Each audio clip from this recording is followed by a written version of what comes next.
Welcome, Pewter Report readers, viewers, and listeners to a brand new edition of the Pewter Report podcast, brought to you by our friends over at Briar-Greaves Insurance. Protecting your assets starts with a company that you can count on. So whether it's auto, homeowners, flood boaters, or business insurance, there's nobody better in the business to work with than the great people over at Briar-Greaves Insurance. For more information about them, visit their website, briargreavesinsurance.com. or give them a call at 813-876-4166. That's 813-876-4166.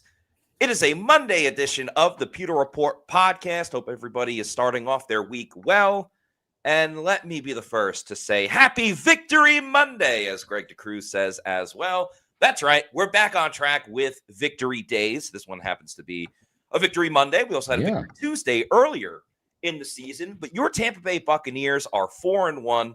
They had a thrilling win yesterday against the Seahawks by a high score of 38-35.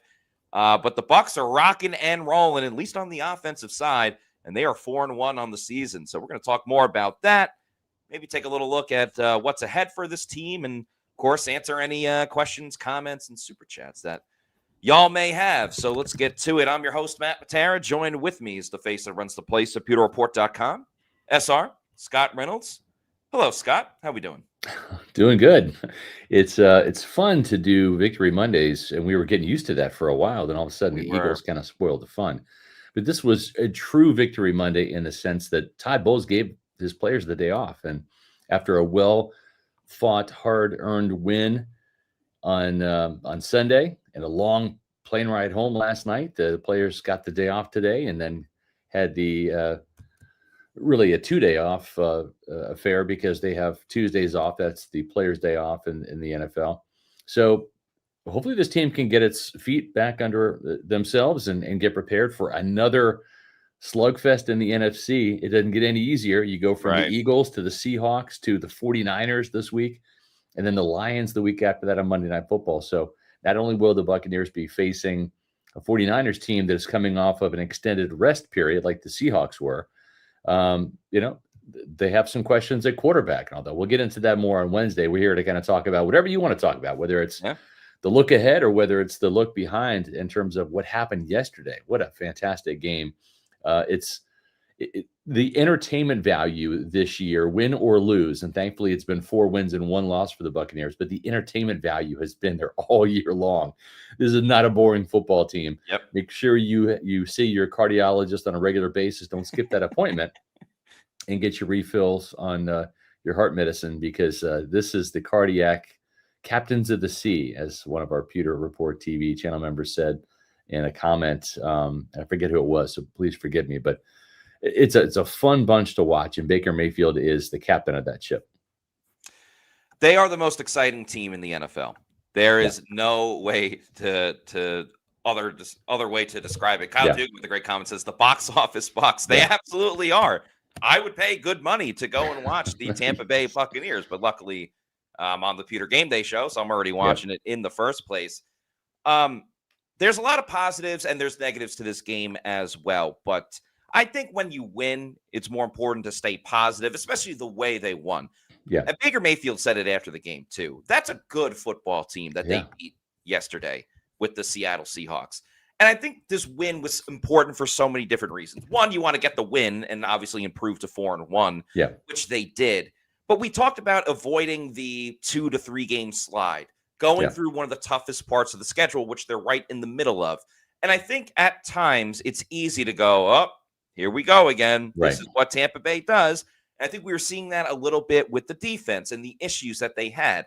But then you blitz Antoine Winfield Jr., Levante David makes the interception, and you realize, it's not here we go again. And Baker Mayfield talked about something, too, where he was like, we just want to win so badly. And we truly, truly believe in each other. And I think that's the biggest thing. I think really for the first time in probably since Tom Brady was here, I think even Bucs fans can truly believe that this team can really go and do special things. It was a great season last year. They accomplished a lot. But I don't know how seriously people took them as like Super Bowl contenders. Now you can't turn on any sports talk radio show without them saying Baker Mayfield is in the MVP conversation and maybe the Bucs team of destiny. I think the first time in probably 2 or 3 seasons, Bucs fans can legitimately believe and say this is a Super Bowl contender. At least they are on the offensive side, and they played some inspirational football. Again, at least on the offensive side. But Yeah. I mean, there's a lot to like with the offense. Yeah, there really is. And I'll tell you what, too, we've kind of seen this offense chug along a little bit and do enough to get the win, right? You look at 23 points in week 1 against the Falcons, and then they had, 20 points to edge the Texans in Houston in week 2. There was a pick 6 on Jamel Dean's clutch hands, if we can say that. It's been a year for Jamel Dean. He's got his act together, at least in a contract year. But they scored 29 points against the Jets. 22 of those were on the offensive side. You got to take away the 7 points that the defense chipped in. And then, of course, last week, 25 points. It was really 23 points because of the safety at the end of the game that the Eagles did. So you factor in all that, and it's like, okay, we kind of see where this offense is going to do enough to win, and all of a sudden, boom, here comes 38 points, and and it's just a tribute to Josh Grizzard and Baker Mayfield, just kind of seeing the game the same way, and Emeka Egbuka for just becoming that guy this year, and it's been so much fun to watch, to see this rookie just put on a show. And I wrote about it in today's 2-point conversion, my post-game column that I dropped in the chat there. The thing with Egbuka is, he's on pace to get 17 touchdowns. I don't know that he's going to get that, right? But right now, 5 touchdowns in 5 games, it's kind of a crazy statistic, right? But here's the thing. Mike Evans scored 12 touchdowns, which was a franchise rookie record in 2014. And I think that's in jeopardy. I think that mark could actually be threatened, right, by Emeka Egbuka. He needs 7 more in 12 games to tie that record. He needs 8 more in 12 games to beat it. And we've already seen Emeka Egbuka put up multiple scores. He did that in week 1, including the game-winning touchdown against the Falcons.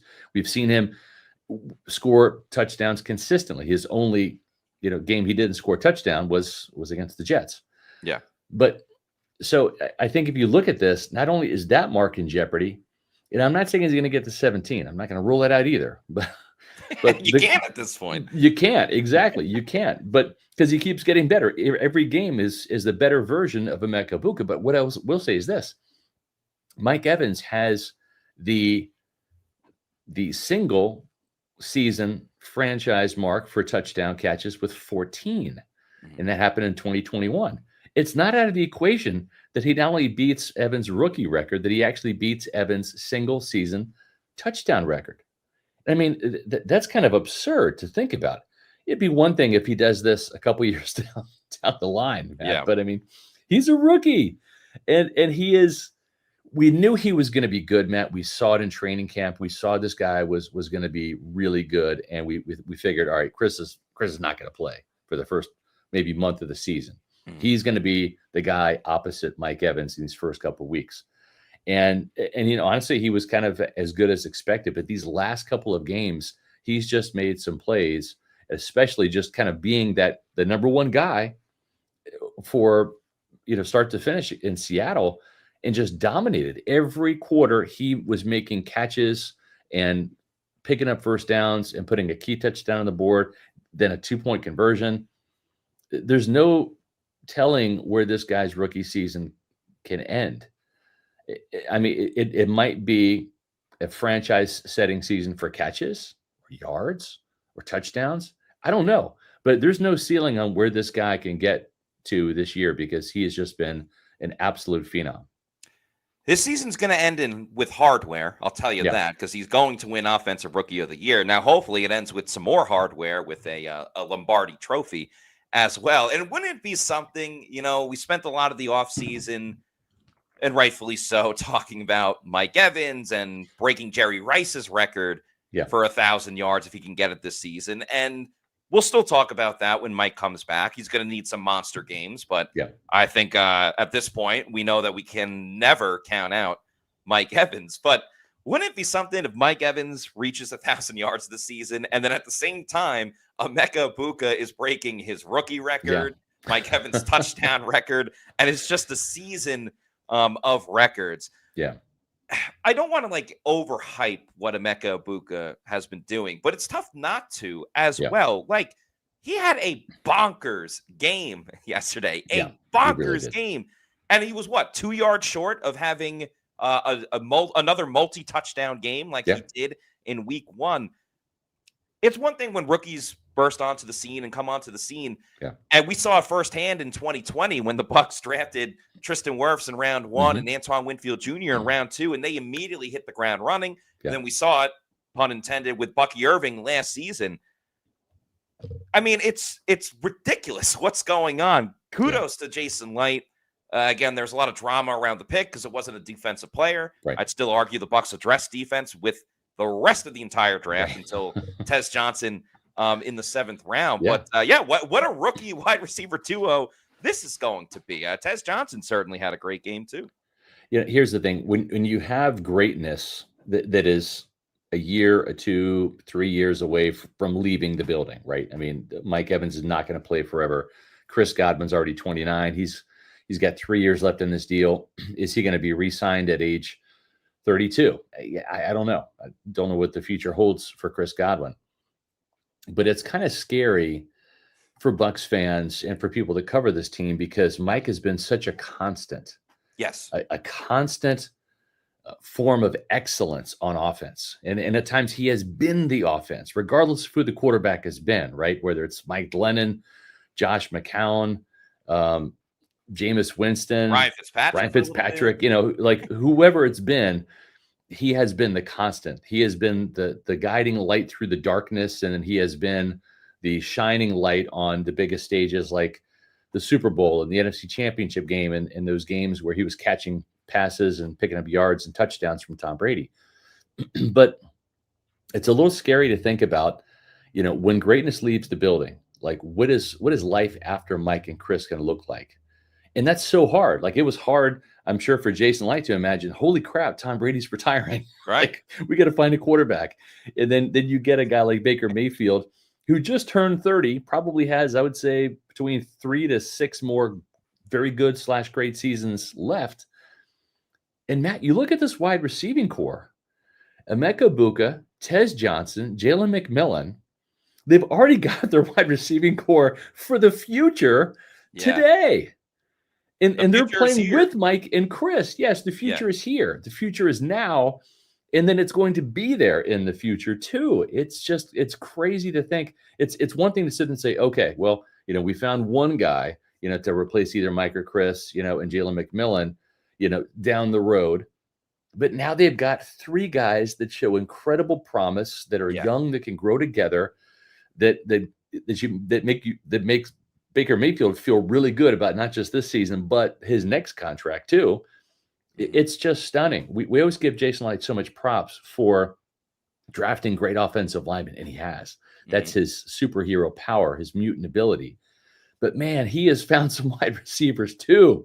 Dude, he has found the 2 best wide receivers in franchise history, and maybe number 3 and maybe number 4 and maybe number 5. Who knows where these 3 end up in the grand scheme of things. But the future looks as bright as the present does at this wide receiver position.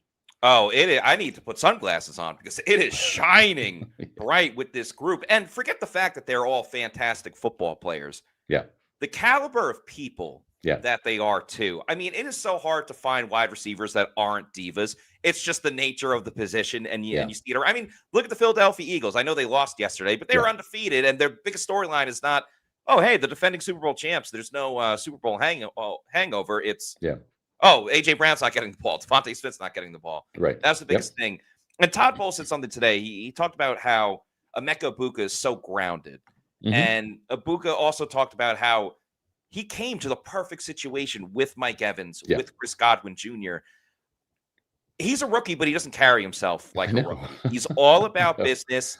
He's a very faith-based person. His religion is very important to him, and I think that's awesome as well. And he takes it day by day. He doesn't let the moment be too big Right. for him. And he played in a lot of huge moments. I mean, he won a national championship with Ohio State. So he goes from a great team to playing with a potential Super Bowl caliber team as well. And I also like to Tez Johnson, he could talk for days. I get this feeling it's almost like a professional wrestler who has a manager, and the manager is the mouthpiece talking the whole time. The wrestler's just there to win matches and do business. That's what I kind of see for Emeka Egbuka and Tez Johnson. Tez loves having the camera in front of him, and it's not like he's taking the shine away from everybody else on the team. He'll talk about anyone and everything. And so I kind of like for the future. He's very good-natured. Yes, exactly. So Emeka Egbuka will be the Tez Johnson will be the mouthpiece of this team, and Emeka Egbuka will be stacking up all the records. As Greg DeCruz says, Jimmy Hart is Tez Johnson. You're absolutely right. That's essentially what Tez Johnson is for Emeka Egbuka. For sure. No, it's definitely fun to see. And again, I think it bodes well because, listen, this defense has had some really great moments. I mean, the first half of that performance against Seattle was damn good up until the last 6 seconds, and they scored that touchdown. First 29 minutes, it was good. Exactly. And then the second half of that game was as bad as the first half was of the Eagles game. But what I'm encouraged by is we've seen 2 strong halves by the Buccaneers defense. They just have to play 4 quarters together. And I'm going to give Todd Bowles a little bit of a pass for not blitzing as much. Because when you have Jacob Parrish and you have Kendall Vildor, you don't want to give Sam Darnold, who was hot yesterday. He was feeling, he was in the zone. You don't want to give him an easy one-on-one where he's going to, win a matchup and not have safety help over the top. It's frustrating. I get that. But I think when you see Jamel Dean come back and Benjamin Morrison come back, I think we're going to see more blitzing from Todd Bowles. I think that was kind of by design. Also, too, Seahawks, they did run a lot of max protect yesterday. Not a whole bunch, but enough to kind of stymie that. At the same time, I'm not going to let the front 4 off the hook. Yaya Diaby, there were plays to be made. If you want to be the guy that you want to be, you got to make him.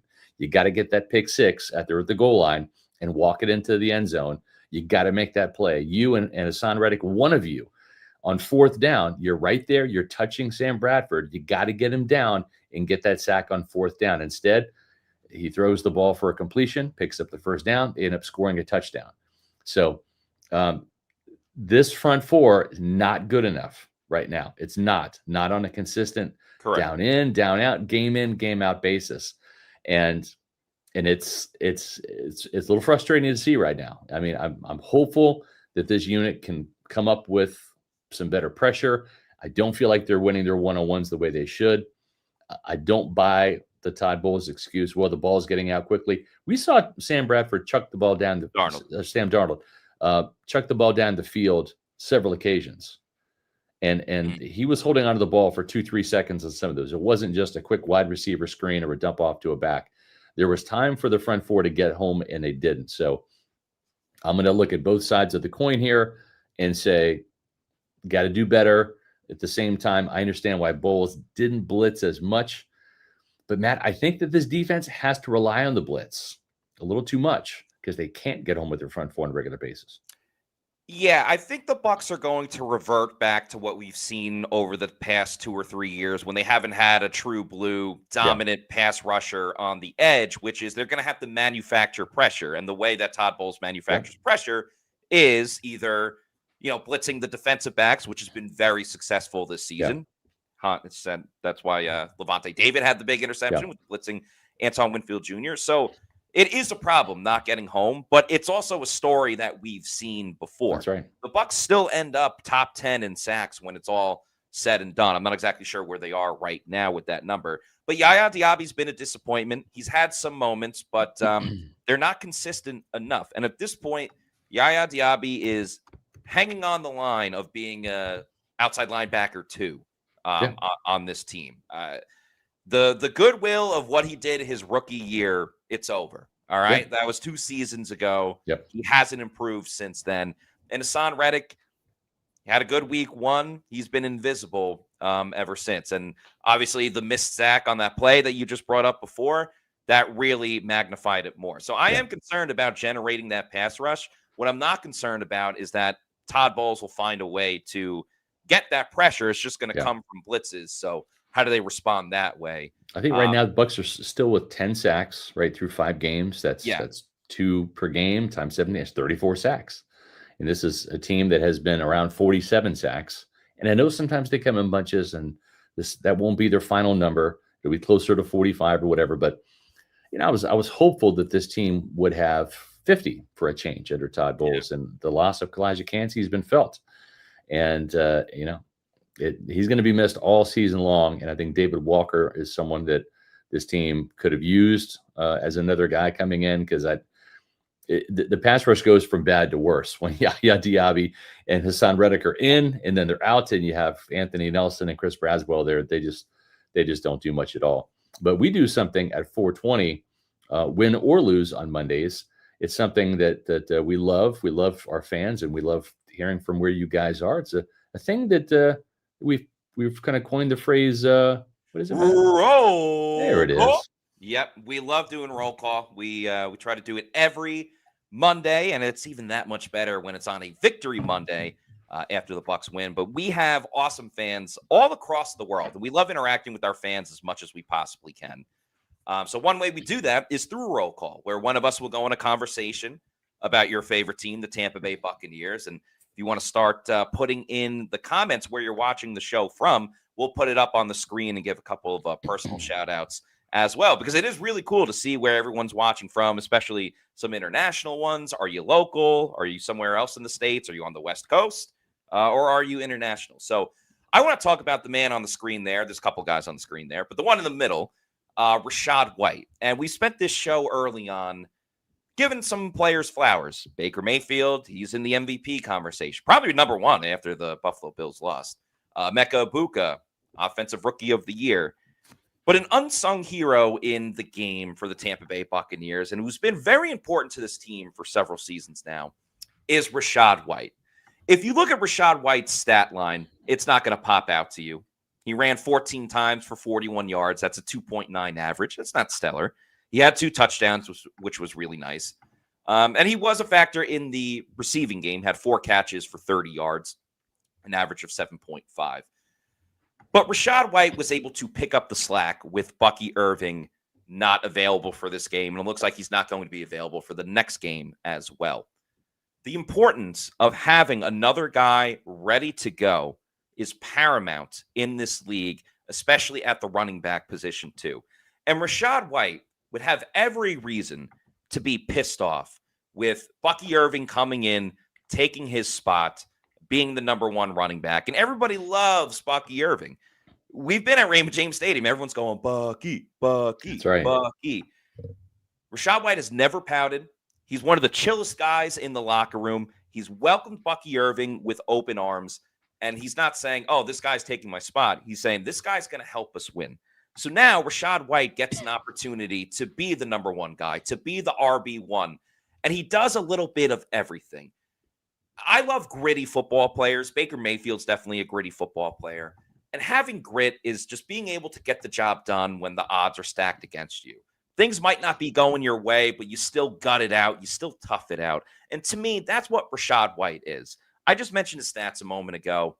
They weren't great, but still, he's reaching the end zone. And by the way, his first touchdown, a stiff arm into the end zone. Yeah. How freaking cool is that? That's one of the most badass touchdowns you will see. Stiff arming a guy into the end zone.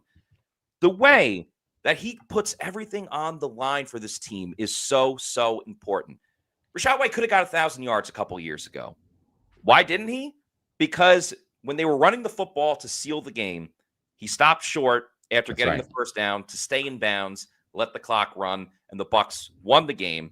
He ended up being, 10 yards short of 1,000 yards? He did the same exact thing in yesterday's game. A third down, makes a great cut, gets the first down, stays in bounds, so Seattle didn't have any more timeouts, and the Bucs were able to kick the game-winning field goal. Week 2 against the Houston Texans, Baker Mayfield fumbled, and who jumped on it? Rashad White. This guy is the definition of a team-first player. He doesn't pout, he doesn't complain, and he's finally getting an opportunity to be RB1 once again with Bucky Irving out.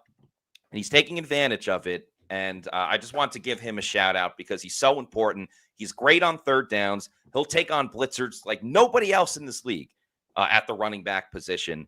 He does some incredible things that gets overlooked. I understand because it's not exactly the big numbers that everybody wants to see, but he does all of the little things right, from a person, from being in the locker room to doing what needs to get done on the field. He does all of the dirty work, and now he's getting a little bit more of opportunities, and he's keeping this offense afloat with Bucky Irving out. So I just wanted to give Rashad White his flowers and give him a shout out because he's very, very important to this team when at many times it gets overlooked, and I understand why. But yeah, shout out Rashad White. Do you want to keep going, Matt? Because I'm trying to get to these as fast as I can, but holy smokes, we got Bucs Nation showing up big time today. Yeah. I'm going to get to everybody here. I'm trying to give you all like a couple seconds of props here because you're dialed in, you're paying attention, and all this. New Smyrna Beach, here we go. It's just, yeah, that's it. I don't know, 50, 60, 70. I don't love it. Yeah, it's phenomenal. Our Absolutely fans are fantastic. Yeah, love you guys. Yeah, I'll talk for 10 hours if we need to get to every. You'll do another Pewter game day here on Monday. Yeah, essentially do a Pewter game day stream. And yes, I also have Rashad White in fantasy football and help me out there with 2 touchdowns. So yeah, he's such a great guy, man. He really is. He's a Kansas City guy. He and I connect. We talk about barbecue. Friend of the program. Football. Been on the pod a couple of times now. Absolutely, yeah. He's a guy that you root for, and I hope that the Buccaneers make him a good offer and he ends up staying here because the 1-2 punch that this team has with Bucky Irving and Rashad White, it's special. Listen, Mike Allstott and Warwick Dunn coexisted in that WD-40 backfield for 5 years together, right? So from 96 to 2001, you'd love to see this 1-2 punch stay in together here in Tampa. And I think even Todd Bowles said it correctly. Rashad's not a number 2. They have 2 starters. Yes. So I thought that was very well said by Todd Bowles at his press conference. Listen, as great as the Bucs are playing right now, and they're coming home to Raymond James Stadium on Sunday, the USF Bulls are just as hot. Yep. And I know our own Josh Capo was super excited about that.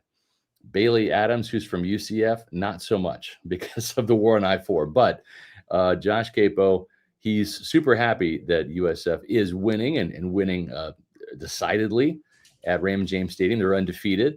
And I'm going to be at the next home game, and I'll tell you why in just a second.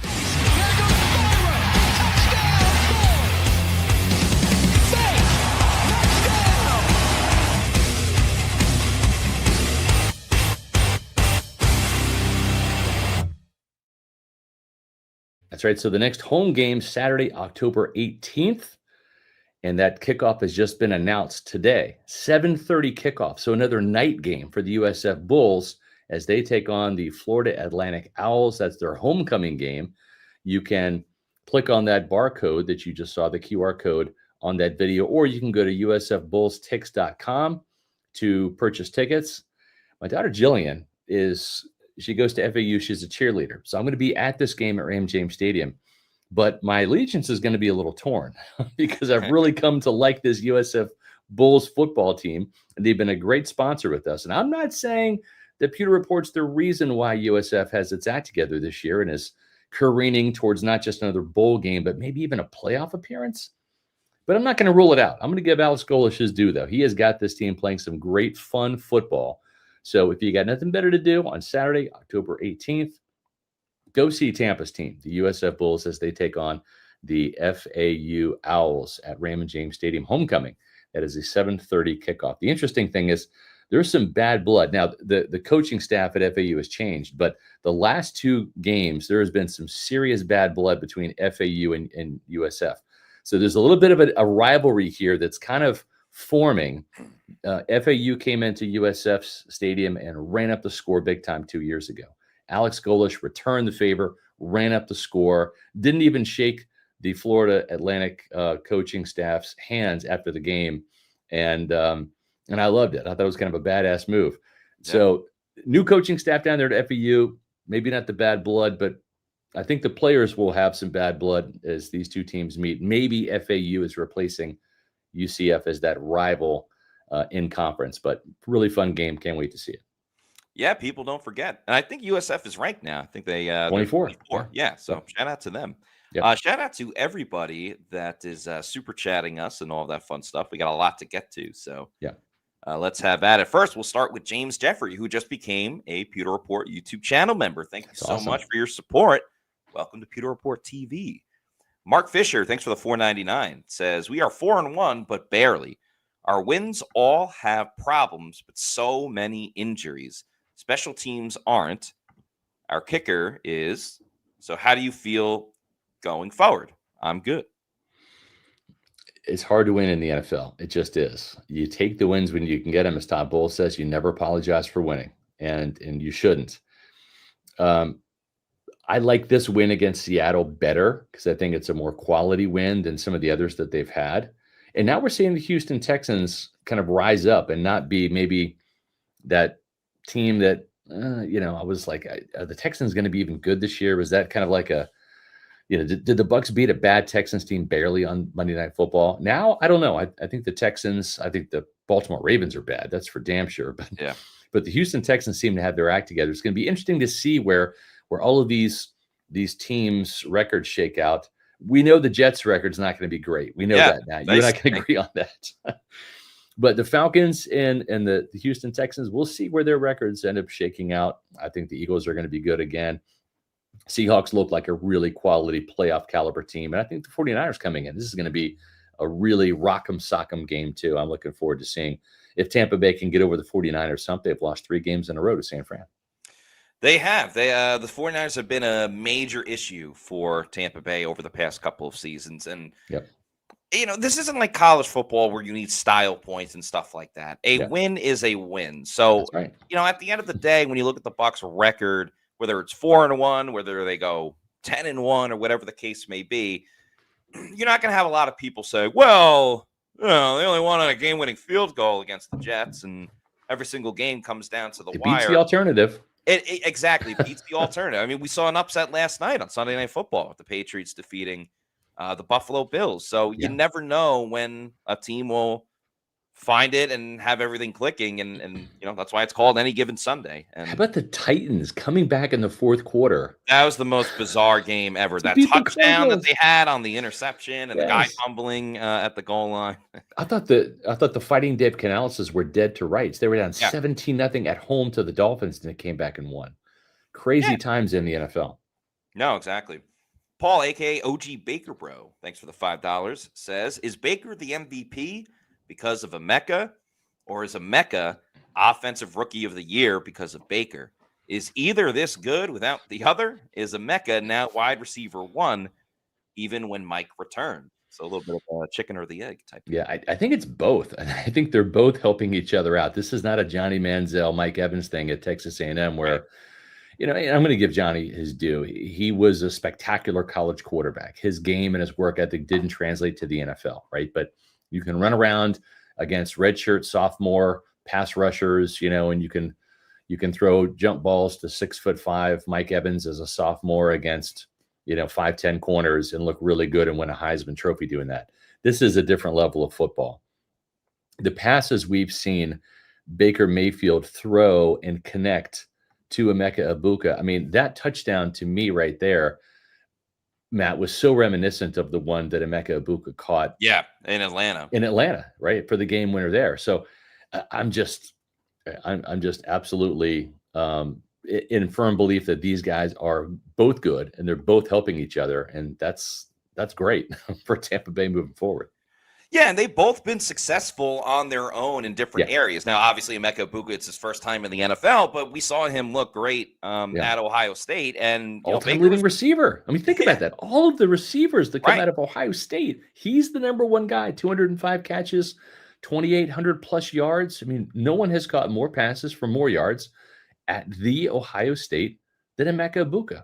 It's crazy. Yeah, which is insane when you look at the history of the wide receivers that they've had. And, Baker balled out last season. So, they're both just making each other better. I think they could both succeed on their own, but they kind of seem unstoppable. I know. when they're working together.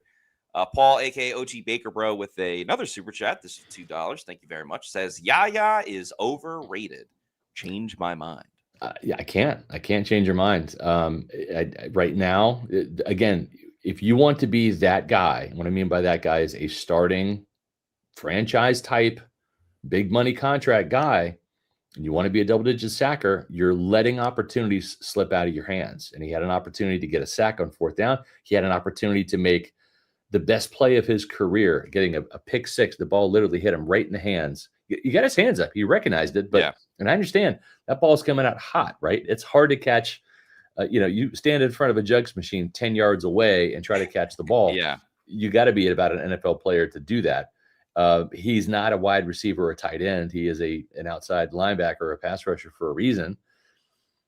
But still, man, if you want to be great, you got to make great plays. That's what great players do. And he is not that, at least not right now.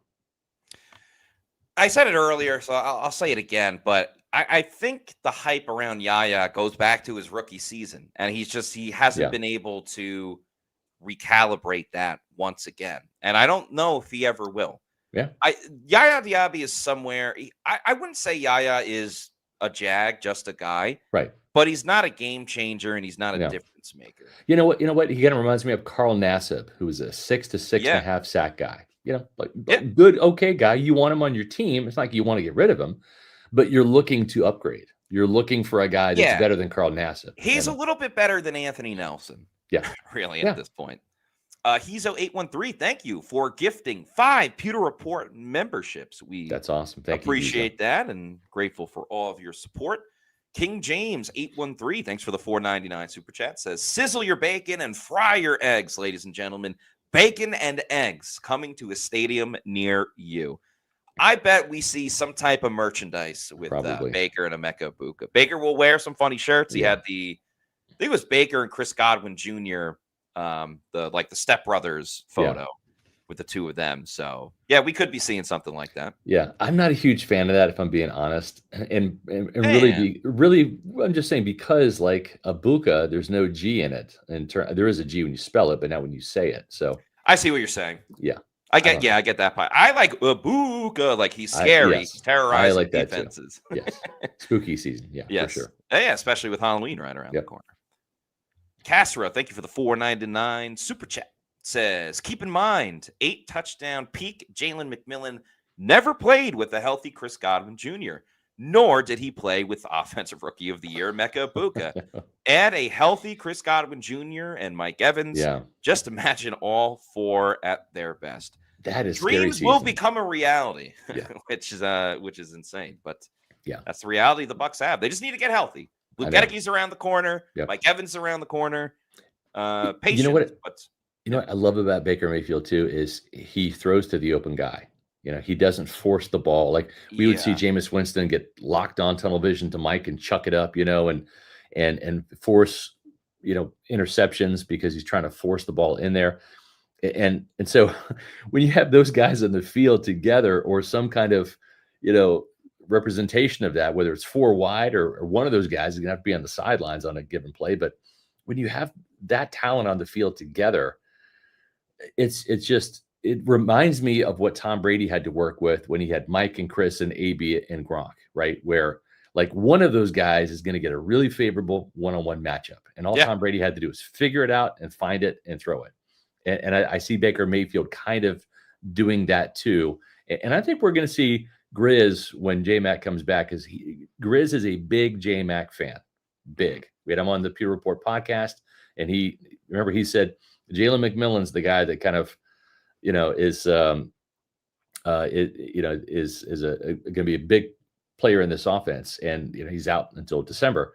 But when he comes back too, look out, man. If we think Baker's going to feast, I mean, he might be gorged on the buffet of wide receivers that he has to throw to. It's just crazy. They will have an embarrassment of riches. Yeah. Mark Fisher, thanks for the $1.99 super chat, says, is Reddick just who he is? Don't see improvement. Yeah. I don't know. We're 5 games in. We've seen some good. We've seen some not so good. I'm willing to give Yaya Diaby and Hassan Reddick a couple more games to see what they can do. And again, sacks do come in bunches sometimes. Sometimes it's a feast or famine business rushing the passer. Vita Vea had 2 sacks last week, didn't even make the stat sheet on Sunday, right? Yeah, crazy. So that's normal. I mean, we'd love to see the guy that gets a sack every week. His name is TJ Watt, right? There's a couple of those guys in the league. They're not in Tampa. But having said that, I'm going to give him a couple more weeks, and I think Jason Licht's looking, and he's going to see what type of pass rushers do we need to make maybe a deal for at the trading deadline.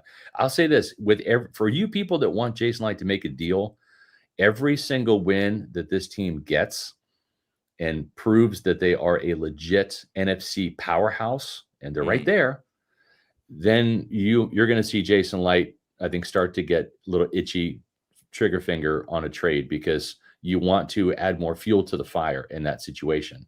And when I say a couple more weeks, folks, we have a couple of big games coming up, and one of those is on Sunday, the Bucs versus the 49ers, a battle of 4-1 teams. And we're going to have our Bucs versus 49ers preview for you on Wednesday. We always do at 4:00 right here on Pewter Report TV. We'll have another podcast on Thursday at Pewter Insider on Friday, but we can tell you the Bucs 49ers preview show will be at 4:00. And then after that, it's the Detroit Lions on Monday Night Football. And if the Buccaneers win both of those, then I think Jason Licht is going to look at this roster and say, can I throw some more fuel on this fire? Like, do we need another pass rusher? Do we need another offensive lineman? Where do we need help? Because there's something magical about this year. Maybe it's the 50th season. I don't know. But you don't want to do anything to have that magic just, kind of dissipate. You want to cast the spells, do whatever you can to keep it going. Yeah, and I think the glaring issue right now, at least on the defensive side, is what we've talked about, and Hassan Reddick, unfortunately, is part of it with not getting that outside pass rusher really getting the job done. Yeah, bad W. Yes, I had the Bucs losing, and guess what? I'm going to pick them to lose again at some point in time this season. That's just how it is. And Matt Matera is going to pick them to lose at some point this season. They're not going to go 17-0. They've already lost a game. I don't think they're going to win 16. I had them winning 11. I might bump that up to 12 or 13 if this team keeps winning like this. But yeah, I mean, it's your job to think your team's going to win every single game. It's our job as journalists to be objective. And exactly. I like to always say we are not in the business of just blindly saying the Bucs are going to be magical and fantastic. Now, they can be magical and fantastic in certain ways, especially when they're changing our mind. When Baker Mayfield is throwing to Emeka Egbuka. Yes. But if every prediction we just said the Bucs are going to win 55-10, I don't know, that's just not realistic. I agree. Watch, now they're going to win next week 55-10. So you heard it here first. Zach Brannigan has now been a Pewter Report YouTube channel member for 8 months. Thank you for the support. Says in Reykjavik, Iceland, about to see the Northern Lights. That's awesome. A couple of my aunts went on a trip there, I think like last year, and they really enjoyed it, and they saw the Northern Lights. So that's awesome. Hope you have a fantastic time over in Iceland seeing the Northern Lights. Just wanted to check in for Victory Monday. Our team has great resiliency. We won't be an easy out for anyone. Go Bucs. Yeah, the Bucs are comfortable in the chaos, and I think that's going to be big. If it's a postseason game and it's close late, it's all the Bucs know how to do.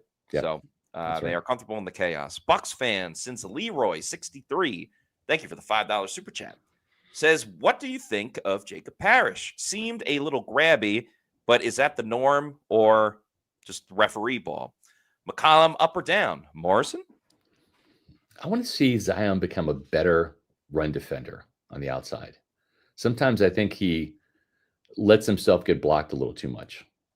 And I'd like to see him fight through some blocks, be a little tougher. I mean, I kind of grew up in this business covering this team with Brian Kelly and Rondé Barber as outside corners. Those guys were some absolute dogs in the run game. And so I want to see Zion improve as a tackler and take on blocks, shed blocks, and make tackles. I want to see that for him. I think sometimes he's let plays bounce outside and he's like, oh, well, I'm blocked. Someone else will get him. That didn't cut it. For Jacob Parrish, listen, again, I think we have to give Sam Darnold his due. He was pinpoint accurate yesterday. He had 6 incompletions. One of those was an interception. The other 5 hit the ground. But outside of that, he was throwing the ball on the money to Cooper Kupp, to Jackson Smith and Jigba. To me, I thought the coverage was pretty good. I thought Jacob Parrish was just he was right there. He wasn't like he blew coverages. It wasn't like he let receivers run wide open. Sometimes, as Ronde Barber told me, great throw, great catch beats great coverage. And I think we saw a lot of it yesterday. And as great of a day as we say Baker Mayfield had, Sam Darnold had the same thing, 82% completion percentage, 4 touchdowns. He had a hell of a game. So I think that was his first time playing outside corner. First time, Matt, as you well pointed out in your snap counts article, played the entire game. Yeah. So this was new territory for Jacob Parrish and doing it on the road too. A tough place to play. I think he was all right. Parrish had tight coverage. As you said, like there was no blown coverages. Like when I watched that game from Jacob Parrish, my main point of thinking is, okay, you can build on this. You have something to work with. He didn't look lost. He didn't look overwhelmed. Right. He lost some battles, but ultimately the Bucs won the war, which is most important. And for Zion, I'll be honest, he's a solid corner. He's doing a good job. Yeah. But like to me, he had that PBU in the end zone. I think that should have been an interception. Yeah, I don't think Zion, while he's been solid, I don't think he's lived up to his contract extension just yet. He's got it in him, no doubt about it. But I want to see a little more from Zion. I agree. He's got to take another step. There's no doubt about it. The Dulaney, thank you for the $1.99 super chat. We appreciate you. Frank Yearwood, thank you for the $4.99. Says Egbuka, new nickname, Boo or Buka. Got DBs feeling like they are guarding a ghost. Go with both. I think they're both fine. I think he's averaging almost like 18 yards a catch too, which is crazy. He can get downfield. I mean, the whole separation business about the stat guys, the stat geeks were saying he doesn't separate well. Okay, well, Quinyon Mitchell's a really good corner, and that's going to happen. Sometimes you're not going to win every route against every cornerback, especially when you're a rookie. But boy, he got some separation. He got opened yesterday, for sure. Yeah. Wide ass open, as you said. Meets McGee, thank you for the $5. Says Yaya issues could be too many voices in his ear. He attended the pass rush summit. He had Simeon Rice giving him advice, and there's Coach Foot. I don't know. I want to see Yaya become more instinctive of a pass rusher. And sometimes you can hone your instincts. Sometimes you either have instincts or you don't. And I'm not sure where Yaya is yet. I will say he was a late bloomer at Louisville. He had 9 sacks the senior season, but not much before then. He still has a ways to go. He's not a finished product, but I don't know where his ceiling is. He's not one of these guys that you say, oh, he doesn't have a ceiling. No, he's got a ceiling. Yeah. We're kind of seeing it, and that's a little scary. Again, I think he's, just based on what I've seen for 2 years and a quarter now, I think he's more like Carl Nassib than he is certainly Shaq Barrett or Jason Pierre-Paul. Again, you want a guy like that on your team, but you know what? Listen, starter. Yeah, I mean, he's a guy that you could have as a starter, but like you're going to think about drafting someone to challenge him the next year, and I think that's okay. That's okay. I just want him to have more pass rushing moves. Like every year he talks about like, hey, I'm doing Pilates. Like my bend's going to be amazing. But like, I don't know. He's not winning with the lack of moves that he already doesn't have. Like add more in that sense. So yeah, I agree. I think more people should talk to him. Hey, do this, try that, get a spin move going. I don't know. Yep. Bucs fan since Leroy 63. Thank you for this $2 super chat. Says Bucs wide receiver room. Yeah. Is so deep you can't see. It is bottomless. Bottom. You're right. That's crazy good. Yeah. You no notes. Cali Bucks, thanks for the $4.99 super chat. Says Emeka is on pace for a Puka Nacua level trajectory. We are spoiled to watch Emeka's career unfold. When Evans retires, real handing over of the baton. I mean, we're seeing it unfold. We're seeing it right now. You know, like this is his if this is his origin story. Oh my God. Just imagine when he's in year 2, 3, 4. Goodness gracious. Yeah. We have a $1.99 super chat from David Crenell. Thank you very much. Says, how do we fix the pass rush? I don't know. I got to talk to Larry Foote. I had higher expectations for this edge rushing room, and I understand losing Kalijah Kancey is huge. He was the leading sacker last year, and he creates a lot of things with his initial pressure for other people. They're having a hard time replacing that, and I don't know. Listen, we suggested going out and getting Trey Hendrickson in trade. I don't think that is on the table now because the Bengals have kind of kept him, but I don't know. I'm not sure what the answer is yet. We'll see how these teams win or lose and which players will be available via fire sale and if Jason Light's interested. So I don't keep in mind, just temper your expectations. The highest pick he's ever given up for a player, 3rd round pick. That was an off season to the Giants for Jason Pierre-Paul, 3rd round pick. So is he going to do a blockbuster deal? I'm not expecting like a big ticket blockbuster type of trade, but they certainly could use an influx. Yeah. Tommy Smith, thank you for the $5 super chat. Says, should the Bucs try and go get a pass rusher from a bad team before the trade deadline? Trey Hendrickson might be available. Again, I think it's going to depend on how the next 2 games go. And if Tampa Bay is winning these games, I don't think Jason Light is going to rest on his laurels and say, oh, we have a good team. Now, unless Yaya Diaby and Hassan Reddick come to life and get a couple sacks in these games, that might change his mind. But I think the more this team wins, the more you want to add to the team. Look no further than October, which is late October, which is when the team signed AB, Antonio Brown. That was during the Super Bowl run in 2020. And they added a really important piece that helped them immensely down the stretch. So, we'll see what happens. These next 2 games, I think, are really critical into kind of determining where everything goes. Speaking of where everything goes, where are y'all from? We had a great turnout today in roll call. Greg Cruz, you started off the show today, and you're from Pura Vida, Costa Rica. Appreciate it. We had Timothy Fitzgerald, a YouTube channel member from Austin, Texas. Timothy Smith, Atlanta, Georgia. Go Bucs from enemy territory. Wubsy from Buffalo. Boy, what a crazy game that was last night. All of a sudden, the New England Patriots don't look like an easy team to beat here in Tampa in a couple of weeks. We'll have to see. He's 0813 from Lakeland, Florida. We got Shaggy out there in Illinois. Simeon Rice for Hall of Fame. Yep, that's right. Simeon played at the University of Illinois. The Mirth, Seattle, Washington, loved watching the game live on Sunday. That's awesome. That's great. The Bucs aren't up there very often, so I'm glad you got a chance to go see the game. Great weather, great outcome, exciting games, exciting plays in that game. So that's fantastic. Nick Dubuque from around the corner for me up in Wesley Chapel. We got Casra from Houston, Texas, where he watched the Bucs win at NRG on Monday Night Football. That was awesome. We've got Christopher Oxentine from my old stomping grounds in Overland Park, Kansas, directly violating my cardiologist's orders by eating McDonald's. Well, don't tell your cardiologist you're a Bucs fan either. He may say, don't watch any more Bucs games because that could be hazardous to your health. My dad's hometown, Roanoke, Virginia, is where Daniel is by way of Winter Haven, Florida. So it's very cool. I'm not even going to guess what time it is over in Japan. But Mark, you're a trooper because I don't think it's anywhere close to 5 o'clock Eastern. So thank you so much for showing up for today's roll call. And thanks everybody for showing up for today's roll call. And we want to thank everybody too for becoming Pewter Report TV channel members. We've had a slew of new channel members come aboard over the last 24 hours. And so we greatly appreciate that. And as we always do, Matt, we're going to thank our Pewter Platinum members for all of their support.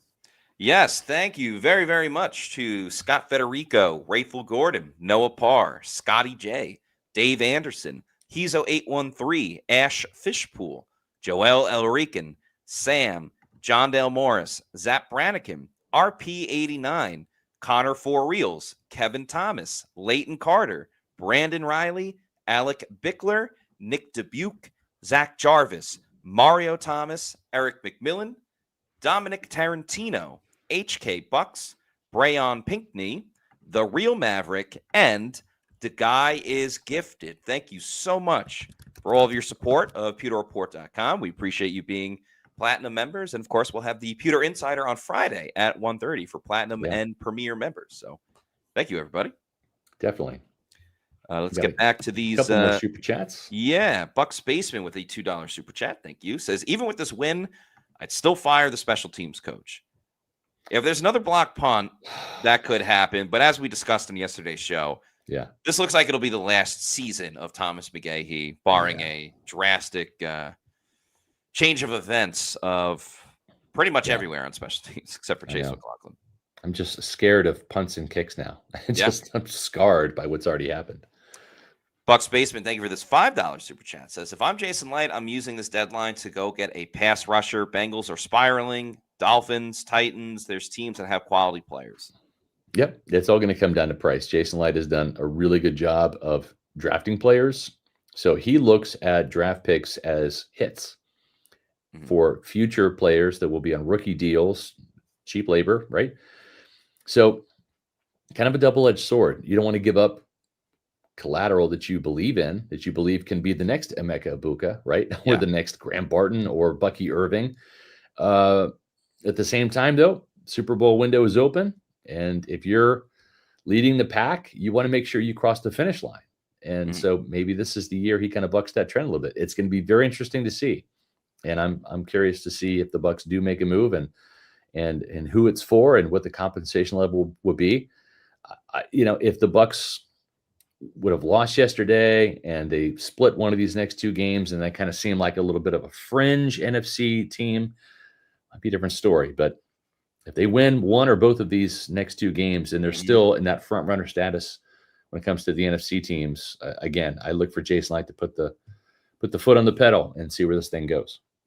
We shall see. Bucs Basement with another super chat. Thank you very much for this $2. Says, so when do they give Baker a new contract? I think next offseason. It feels right. A year early, and you reward Baker for excellent play. Yeah, he's on pace he's in the MVP conversation, so it's pretty safe to say he's in the running for another Pro Bowl berth. I mean, Matt, this would be the third straight Pro Bowl appearance for Baker Mayfield in Tampa. He's the only quarterback to have made the Pro Bowl twice. Already, and so he's doing things that no other Buccaneer quarterback has done. So that's pretty cool. Price is going up for Baker. I can assure you that. Thank you to Paul, a.k.a. OG Baker Bro, for the $5 super chat. Says, I wish you all could hear sports talk radio here in Cleveland. Browns fans are melting down about Baker Mayfield. I am enjoying their tears and anger. Yeah, I mean, we'll see where this team goes for the Bucs, but when it's all said and done, that's going to be one of the most brutal things an organization has done. Getting rid of Baker Mayfield for Deshaun Watson, who has a ton of bad character issues off the field, and what Baker's done in Tampa. Just a colossal mistake by the Browns. Well, I'll say this. With Baker's new deal, he'll have enough to retire. He probably has enough to retire right now, right? I mean, $100 million over 3 years. That's not chump change. I think he's doing okay. But certainly the next year, I think that he will be comfortably able to retire and probably have his kids and grandkids and grandkids colleges paid for and all that. It's fun to see Baker have this much success. If you're concerned about how much money you need to have when you retire, make sure you give the folks over at Muni Financial a couple of seconds here, and they'll tell you all about it. Will your savings last through retirement? Most people plan for 10 years, but retirement can last 30. Healthcare, taxes, market swings, it all adds up. Take our quiz. Check your retirement readiness today. Muni Financial. I love Muni Financial. I'm a client of theirs. I have been for years, even before they were advertising with Pewter Report. This is a fantastic tool that you can use, whether you're in your 30s, 40s, 50s, 60s, whenever you're thinking about retirement and how many years that is away and how many years you plan on being retired. We don't know when our expiration date is, right? Well, that's part of the problem. It's part of the equation. The folks over at Muni can help you solve that equation. All you have to do is scan that QR code, and it'll take you to a 2-minute quiz that will give you some insight about will your savings last through retirement. It's a fantastic tool. Take the 2-minute quiz. There's no obligation with the Muni Financial, but I highly recommend them. They're great partners here at Pewter Report. I know Dave and Mark and a lot of members over there at the team exceptionally well. Great people, smart financial planners. or you can visit them on the web at immuni.com/retire. Make sure you check out today's Bucs mailbag presented by Immuni Financial. I dropped the link to that story in the chat, so you can check that out after the podcast today. A couple more super chats to get to. We'll start with Shaggy. Thank you for the $2 super chat. Says, the wins this year were losses last year. That is absolutely true. They are finding ways to win, and they won't apologize for it. Yep. The guy is gifted. Thank you for this $5 super chat. Says, I loved that Baker said he needs to hit the gym so Megatron can run under it next time. Yeah. Yeah, Baker's a very marketable guy for sure. Yeah. Eric Moreno, thank you for the $2 super chat. Says, chances Mike Evans plays Sunday versus the 49ers. Not sure. We won't know probably till Wednesday because it's a day where the players have off, and Todd Bowles won't be addressing the media again until Wednesday. He didn't know anything today, so we'll see. Yeah, it didn't really have any injury updates. Duncan Disorderly, thank you for the $4.99 super chat. Says, what would you trade for Trey Hendrickson if you were the Bucs? I think he could be a valuable piece to the struggling defense. I give up a second-round pick. I immediately was thinking second right round. now. I would second-round pick this year. I would do that. I think Hendrickson has a couple of good years left in him. Yeah, and you probably move on from Hassan Reddick, so you clear up some cap space. Not that he's on the cap next year; he's not. But I'm saying you're not going to have to pay that money to go out and get a big-name pass rusher. You've already paid it, Trey Hendrickson. So I would do that. I think this guy can get to the quarterback. He's from Florida Atlantic. He grew up, I believe, in Orlando. He's a Florida kid, so he would love to play here in Tampa and end his career here. And I think he could help the Bucs win the Super Bowl. So I would co-sign on that for sure. The other thing I would co-sign on is going to happy hour at Walk-Ons because it's 3 p.m. to close on Mondays. Every Monday. So you can go watch Monday Night Football there and enjoy their happy hour menu where you can eat like a winner, drink like a champ. Tons of great beverage and food options there that will fit in your budget. And you can make a meal out of those boneless wings or cheeseburger sliders for only $8. It's a great deal. And they've got a ton of beers on tap. It's Oktoberfest, all around the country. And they have a lot of great Oktoberfest beers on tap right now. Also, too, remember, when you go to Walk-Ons on Tuesdays, and maybe you want to go tomorrow because it's all-day happy hour every Tuesday with $5 Tito's. Well, when you do that on Tuesdays, that's their Touchdown Tuesdays. Rewards members on their Walk-Ons app earn double points on Tuesdays. And if you show up for 3 visits on Tuesdays, you're going to earn a free burger or a sandwich. So that's a great deal right there. You can't beat a free sandwich or a free burger. Make sure you visit Walk-Ons if you haven't already. Great food, tons of TVs, awesome drink menu, great wait staff. Mike and his crew over there do a great job, whether it's Wesley Chapel, whether it's Midtown Tampa, whether it's Lakeland. All 3 of those locations are phenomenal. Make sure you visit Walk-Ons. Food, football, fun. You're not going to find a better place than Walk-Ons. Mates McGee has now been a Pewter Report YouTube channel member for 9 months. Thank you so much for your support. Says maybe bring in Rod Marinelli as a consultant. I would co-sign that too. I love Rod. I think he is an absolute pass rush guru. Don't think that's in the cards with this coaching staff, but I love the outside the box thinking. And Rod Marinelli helped take Warren Sapp's game to a Hall of Fame level. Got a 13-sack season out of Marcus Jones. Chidi Hanatu, got a double-digit sack season with him. He just was one of the absolute pass rushing gurus. And, I think each guy has their own lane. And I'm not saying this to slight Coach Marinelli at all, but he tried the head coaching gig. It didn't work out, right? He didn't win a game with Detroit. Not all that's his fault. Been an okay defensive coordinator, but he was a special defensive line coach. Just absolutely one of the greatest pass rush coaches that I've ever seen. And I think you ask around the league, and his reputation as a pass rush coach is bar none. So I'd love it in theory, but I don't think it's going to happen. Right. Mitch McGee, thank you for this $2 super chat. Says Atlanta near Truist Park, they just put a walk-on. Yeah, I think it's over in the Battery. I've been to that place before, right by the Braves Stadium. Check it out. But yeah, awesome. Bucs already played the Falcons this year, but go to Atlanta for Bucs Falcons next season and enjoy walk-ons. Fantastic spot. Tons of TVs, great food and drinks. Exactly. All right. This has been a fun show. Yeah. Just a reminder for everybody, once again, no show tomorrow, but on Wednesday, we'll be back at 4 o'clock to preview Bucs versus 49ers. It's a battle of 4-1 teams. We'll also have the latest from the Advent Health Training Center, what was said by Todd Bowles and company, and some other players. That'll be Wednesday's show. We got another show on Thursday at 4 p.m., Pewter Insider on Friday at 1:30. So in the meantime, if you're not already doing so, please make sure you're following us on all of our social media on X, Facebook, and Instagram. We are at Pewter Report. And our YouTube channel is Pewter Report TV. Please like and subscribe and leave a comment on this video how you're feeling about the 4-1 Tampa Bay Bucs on this Victory Monday. And as Shaggy says, hit that like button. That's going to do it for us on today's show. For Scott Reynolds, I'm Matt Matera saying thanks everyone for watching.